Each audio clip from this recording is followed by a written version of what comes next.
মুহূর্তে ব্রেকিং এর দিকে নজর দেব। স্কুলে পুজো করা নিয়ে অভিভাবকদের মতানৈক্য। সরস্বতী পুজো নিয়ে তুমুল উত্তেজনা স্কুলে। হরিণঘাটা নগর উখরা 1 নম্বর পঞ্চায়েতের ঘটনা।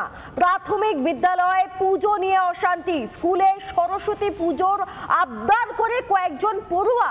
পুজো করা নিয়ে আশাবাদী প্রধান শিক্ষক, কিন্তু তাকেই হুমকি দেওয়া হচ্ছে যে কেন পুজো করা হবে।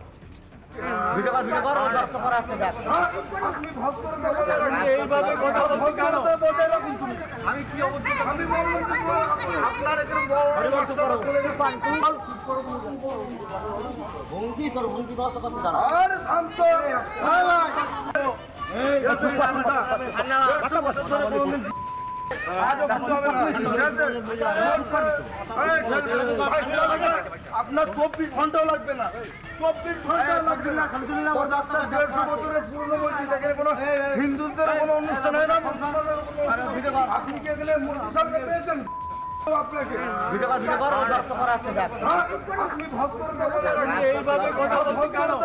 দেখলেন সেইখানকার ছবি। কার্যত প্রধান শিক্ষকের দিকে একজন তেড়ে আসছেন এবং 24 ঘন্টার মধ্যে ট্রান্সফার করিয়ে দেওয়ার হুমকি দিচ্ছেন। কি তার অপরাধ? তিনি একটা মিটিং ডেকেছিলেন যে পুজোটা করা যায় কিনা। সুকান্ত মজুমদার কেন্দ্রীয় শিক্ষা প্রতিমন্ত্রী আমাদের সঙ্গে এই মুহূর্তে ফোন লাইনে রয়েছেন। সুকান্ত বাবু, আপনাকে স্বাগত। হরিণঘাটায় সরস্বতী পুজোর আবদার কিছু পড়ুয়ার এবং প্রধান শিক্ষক একটা মিটিং ডেকেছিলেন যে পুজোটা করা যায় কিনা, তার জন্য তাকে হুমকির মুখে পড়তে হয়েছে। আপনার প্রাথমিক প্রতিক্রিয়া সুকান্ত বাবু। দেখুন, ভারতবর্ষে সংস্কৃতিতে বিশেষ করে পশ্চিমবঙ্গে সরস্বতী পুজো বসন্ত পঞ্চমীর দিন ট্র্যাডিশন আমাদের। এমনকি যখন ধর্মে অবিশ্বাসী বামপন্থীরা ক্ষমতায় ছিল পশ্চিমবঙ্গে, সেই সময়ও পশ্চিমবঙ্গের বিভিন্ন কলেজে, বিশ্ববিদ্যালয়ে, যেখানে এসএফআই পরিচালিত ছাত্র সংসদ ছিল, সেখানেও সরস্বতী পুজো হতো। কারণ হিন্দুত্বকে কোনোই কমিউনিস্টরা মোছাতে পারেনি বাঙালির মনন থেকে। আজকে যে ধরনের ঘটনা ঘটছে, সেই ঘটনা প্রমাণ করছে যে আমরা বিজেপি যে বলে এসছে যে মমতা বন্দ্যোপাধ্যায় পশ্চিমবঙ্গকে পশ্চিম বাংলাদেশ বানাতে চায়, তার একবার প্রমাণিত হয়ে গেল।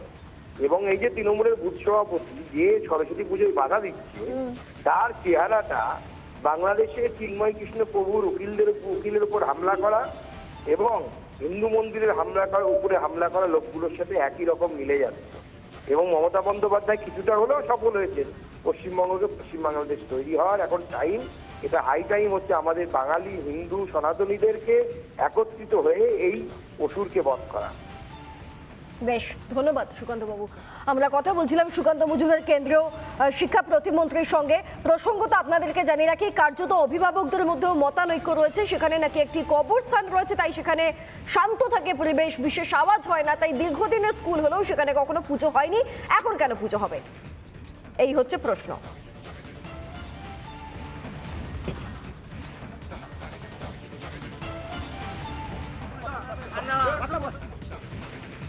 তো আগে আমার স্কুলের বাচ্চারা, এখানে হিন্দু কমিউনিটি মুসলিম কমিউনিটি মোট 50-50 আছে, যারা বলছে স্যার পুজো করতে হবে।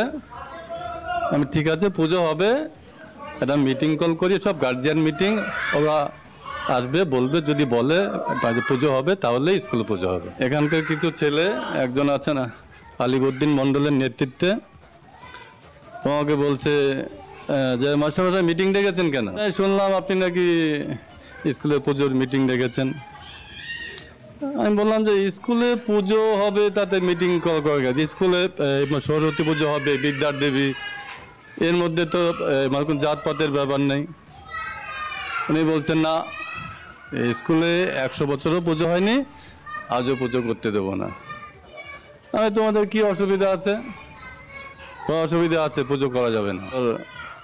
আপনি যদি পুজো করেন, উনি বলছে যে আপনাকে 24 ঘন্টার মধ্যে ট্রান্সফার করে দেবো। আমি আমার সিদ্ধান্তে অনড় আছি। একমাত্র যদি ওরা যে ঝামেলা করেছে, ওরা যদি এসে আমাকে বলে যে মাস্টারমশাই আপনি পুজো করুন, কোনো অসুবিধা নেই, একমাত্র তাহলেই আমি পুজো করবো।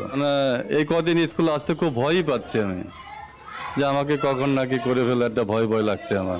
উপরমহল থেকে একমাত্র বললেই আমি পুজো করব।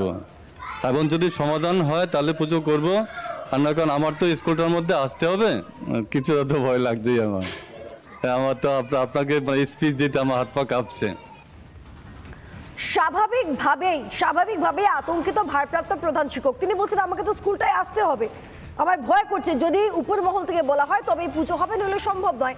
এবার অভিভাবকদের মধ্যে মতানৈক্যটা একবার দেখুন সামনে থেকে।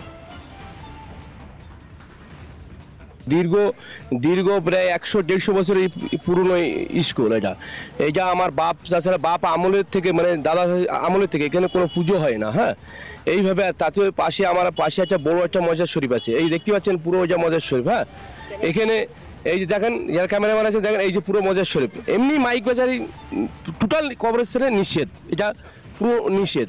তো অতএব এই জায়গাটায় কোনো পুজো হবে না, কিছু হবে না, আর আজও হয়নি, হবে না। প্রথম বক্তব্য এটাই, যে ছাড়টা এসছে কাশি স্যার, এ হলো আগের বছরও ঠিক এই হিন্দু মুসলমানের দাঙ্গা বাঁধানির জন্য ঠিক একই ভাই ফাতনা ভেদ গেছে, আগের বছরে ঠিক একই ভাই সেই আবার এই বছরই শুরু হয়েছে। এত বছর স্কুল হয়েছে, কোনো মাস্টারের মাথায় দিমাগ ঘুরলে না যে এখানে পুজো হবে।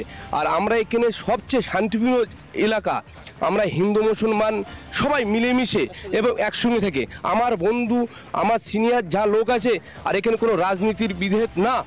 আজ কাশি স্যার এসে এই রাজনীতির বিভেদটা করে দিচ্ছে। আমার একার জন্য না, সবার জন্য। তা আমি চাই সরস্বতী পুজো হোক। সরস্বতী দেবী তো বিদ্যার দেবী, হ্যাঁ, বিভিন্ন স্কুলে তো পুজো হয়, সমস্যা কোথায়? কোনো সমস্যা নেই। তাহলে বাধা দিচ্ছে কারা? যারা মুসলিম যারা আছে তারাই বাধা দিচ্ছে। তারা সবাই দিচ্ছে না, তারা মাথা যারা লোক আছে তারাই দিচ্ছে, কয়েকজন। এই বিষয়টা কিভাবে দেখছেন? এটা তো বাচ্চাদের উপর একটা প্রভাব পড়বে অবশ্যই। যেহেতু আপনি এক জায়গায় থাকেন, হিন্দু মুসলিম সমাজ তো মিলেমিশেই থাকে। হ্যাঁ, আমরাও তো চাই যে আমরাও মিলেমিশে থাকি, ঠিক আছে। এইবার দেখা যাচ্ছে এই ক্ষেত্রে দেখা যাচ্ছে ওরা বাধা দিচ্ছে। হ্যাঁ, তা আমি চাই যে সরস্বতী পুজো হোক। কার্যত দুই বিভাগে ভাগ হয়ে যাওয়া অভিভাবকদের মতামত। এবার বিজেপির তরফ থেকে এই গোটা ঘটনাকে কেন্দ্র করে কি বলা হচ্ছে একবার শোনাবো আপনাদের। এটা সম্পূর্ণ দোষ মাননীয় মুখ্যমন্ত্রী, মাননীয় পুলিশ মন্ত্রী, যিনি বাংলার সমস্ত দায়ভার যার উপর বর্তায়, তিনি এই দুধেল গাভীদের এইভাবে আস্কারা দিয়েছে বলে আজ মা সরস্বতী বিদ্যার দেবী তার পূজা করতে এরা বাধা দিতে সাহস পাচ্ছে। ফারিদ ওসি সাহেব বলেছেন দুই পক্ষের 7 জন করে ডেকেছেন, আমাকেও ডেকেছেন, এবং আমি বলতে চাই ওখানে সরস্বতী পূজা হবে। যখন বাচ্চারা চেয়েছে হবে, যে কোনো মূল্যে হবে। সরস্বতী পূজা বন্ধ কেউ করতে পারবে না। পশ্চিমবঙ্গ ভারতবর্ষের অঙ্গরাজ্য না, এটা আলাদা একটা কট্টরপন্থী মৌলবাদীদের সম্ভবত রাষ্ট্র। এছাড়া দেখুন আজকে তাই এই রাজ্যের একদিকে শাসক দল তৃণমূল কংগ্রেস, অন্যদিকে কেন্দ্রের বিরোধী দল কংগ্রেস, তারা আজকে পশ্চিমবঙ্গকে একটা জঙ্গলের রাজ অর্থাৎ রোহিঙ্গাদের রাষ্ট্র করবার জন্য, আলাদাভাবে একটা রাষ্ট্র করবার জন্য তারা চেষ্টা করছে। আমি ধিক্কার জানাই কংগ্রেসকে এবং শাসক দল তৃণমূল কংগ্রেসকে। নানা ধরনের কন্টেন্ট দেখার জন্য লাইক করুন, শেয়ার করুন আমাদের ফেসবুক পেজ, সাবস্ক্রাইব করুন আমাদের ইউটিউব চ্যানেল। পাশাপাশি অন্যান্য ব্রেকিং নিউজের জন্য অবশ্যই চোখ রাখুন রিপাবলিক বাংলায়।